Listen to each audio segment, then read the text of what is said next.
In this video, I'm going to show you another program that works very closely with ArcGIS that a lot more people are able to use and a lot more people are familiar with. That program is Google Earth.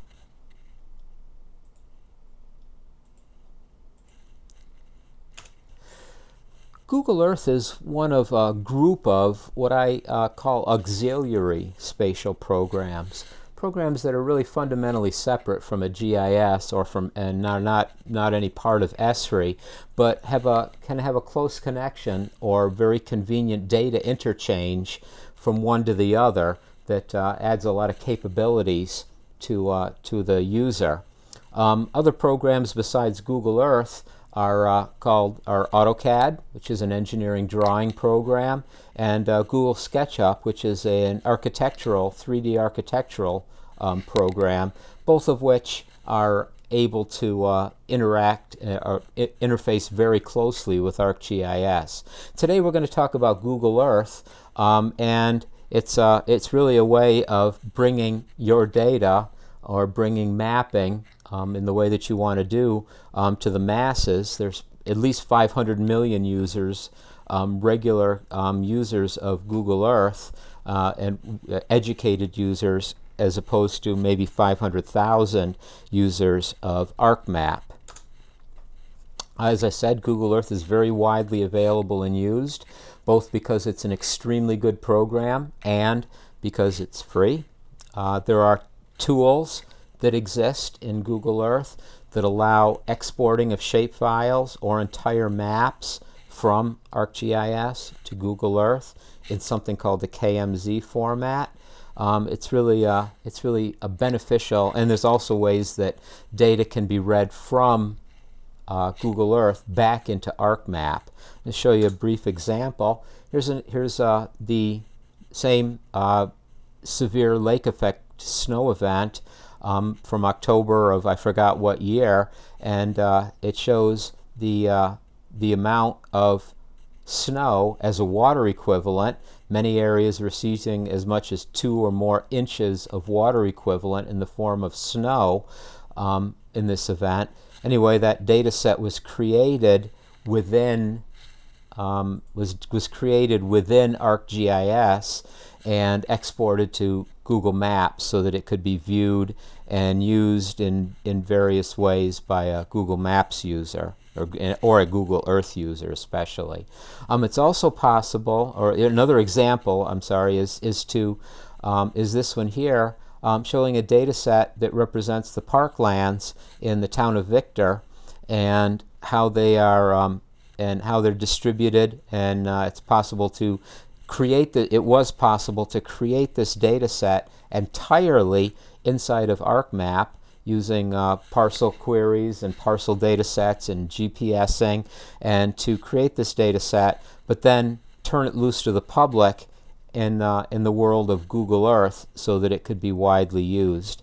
And as you know, it also turned out to be possible to have hot links and separate hot links for each of the parks, which allowed the user to get more information about each of the individual parks. So it's really quite a capable program. So what is this KML thing, or KMZ, a compressed or zipped form of KML? I'll use the KML, KMZ synonymously. What is it anyway? It's originally, the word KML came from something called keyhole markup language, and it's another markup language like HTML, hypertext markup language, except this is a markup language, a summary language that is a format, essentially, that is able to store spatial type data and associate many other types of data with the spatial data, much the way that a shapefile does, only even richer, actually, than a shapefile. It was originally developed by a company called Keyhole Incorporated, which were bought by Google some time ago, and most people have completely forgotten that Keyhole actually existed as an independent startup company.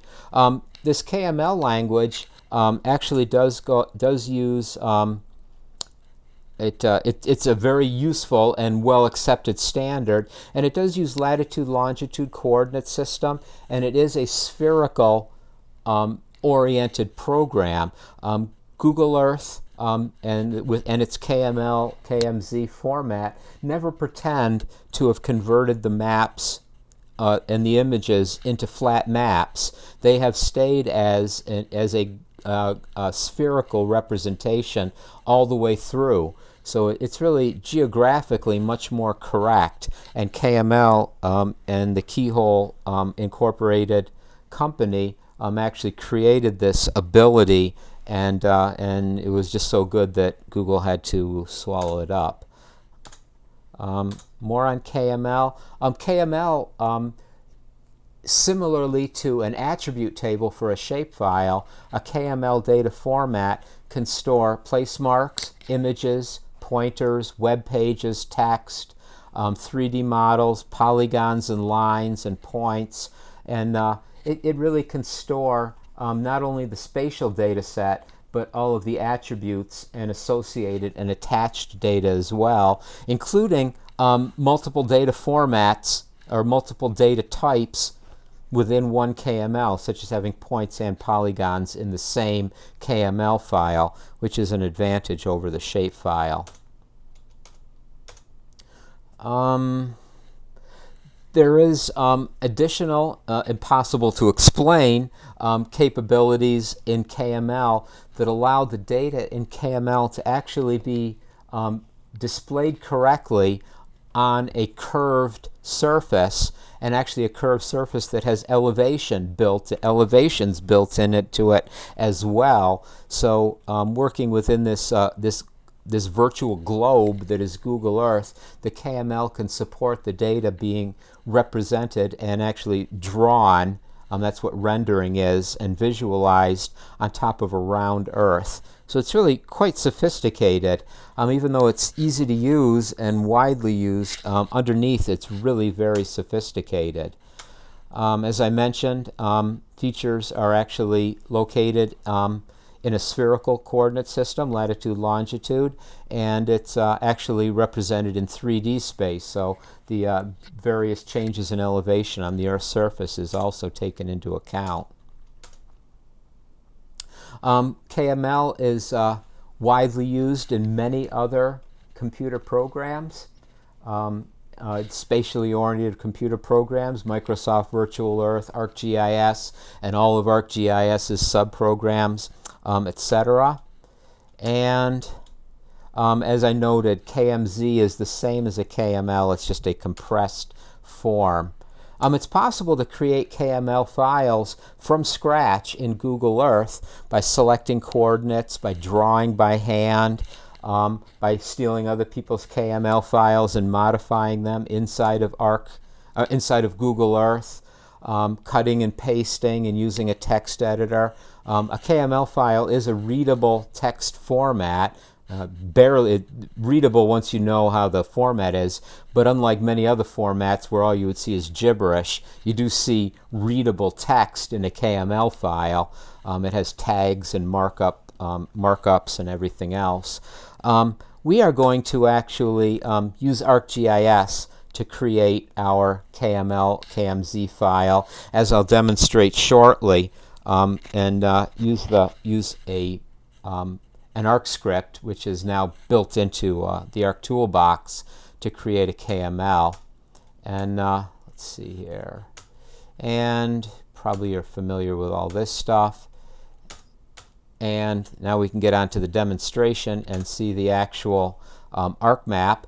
What I've done here is I've got Arc Toolbox open already, and our handy-dandy agricultural districts of Oneida County loaded as well. First thing I want to do is, anticipating, because I have some experience with this, is to change the symbology of the polygons and make them nice solid green lines, but make them hollow so that they don't block out all of the nice imagery that's part of Google Earth when I go ahead and do the actual export. So what I'm going to do next is do the export and you find the program that does the export under Conversion Tools, and since we're creating a KML or KMZ, we're going to select the sub-toolbox called 2KML.